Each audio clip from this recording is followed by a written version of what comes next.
taking care of interest of the organization and individual.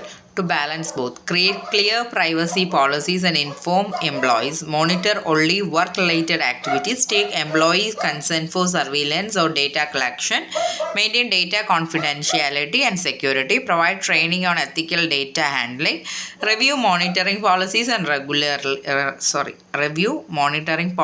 regularly, avoid excessive intrusion into personal matters.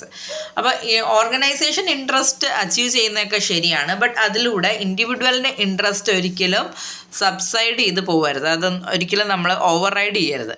Create clear privacy policies and inform എംപ്ലോയീസിന് clear ആയിട്ടുള്ള privacy policies എന്താണെന്നുള്ളത് കമ്പനിയുടെ policies പറഞ്ഞു കൊടുക്കണം, അത് എംപ്ലോയീസിനെ inform ചെയ്യുകയും വേണം.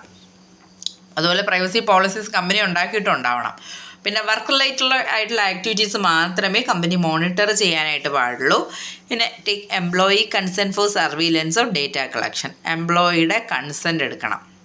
ഡേറ്റ കളക്ഷനും സർവീലൻസിന് എംപ്ലോയിയുടെ കൺസെൻറ്റ് നമ്മൾ എടുക്കണം. പിന്നെ maintain data confidentiality and security, data confidentiality security ഒരു കമ്പനിക്ക് മെയിൻറ്റെയിൻ ചെയ്യാനായിട്ട് പറ്റണം. ഡേറ്റ ലീക്കേജ് ഉണ്ടാകാൻ പാടില്ല, സെക്യൂർ ആയിട്ടായിരിക്കണം ഡേറ്റ കീപ്പ് ചെയ്യുന്നത്.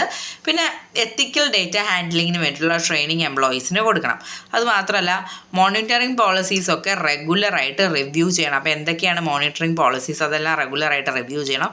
പിന്നെ avoid excessive intrusion into personal matters, ഒരുപാട് പേഴ്സണൽ മാറ്റേഴ്സിലേക്ക് നമ്മൾ കൂടുതലായിട്ട് എടുത്ത് നോക്കുന്നത് ഒഴിവാക്കുക.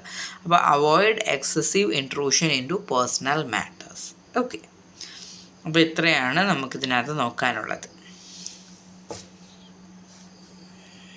അടുത്തത് എംപ്ലോയി സർവീലൻസ് സർവീസ് ആണ്. Employee service